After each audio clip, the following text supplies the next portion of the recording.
সমাজে অনেক নবীর উত্তরসূরি পীর বলে দাবি করে, অথচ অনেক পীরের মুখে দাড়ি থাকে না।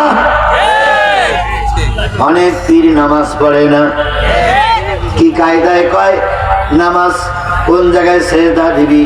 গোটা পৃথিবীতে শয়তান সেজদা করেছে, তুই আবার সেজদা দিবি কোন জায়গায়?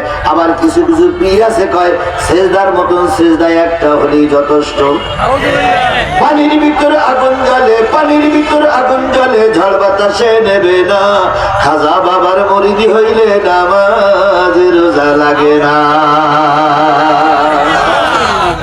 পানি গড় গড়াইয়া পড়তাছে, বাবা আমায় ডাকতাছে, আয় রে মানিক আমার বুকে আয়। বুকের ভিতর আছে প্রাণ, তার ভিতরে মেশিন গান। ভান্ডারি বাবা আমায় পাগল বানাইছে। এই জাতীয় ভণ্ড পীর আমাদের সমাজে আছে না নাই? আরো জোরে বলেন আছে না নাই? আপনারা একটা পীর এলাকায় বসবাস করেন, তার নাম হচ্ছে শাহ বলকি রহমাতুল্লাহ আলাইহি। কথা বলেন ঠিক না বেঠিক?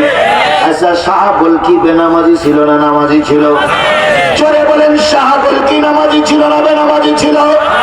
তুমি পীর হয়ে গাঁজা খেয়ে তারপরে কি চুল নিতে চারটা খাইয়ে মঞ্চে ময়দানে বসে আছো, তুমি নামাজ পড়ো না, তুমি পীর নামের শয়তান।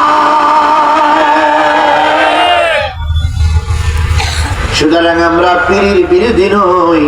পীরিদির হতে হলে অবশ্যই নামাজি হওয়া লাগবে, পীরের মুরিদ হতে গেলে অবশ্যই নামাজি হওয়া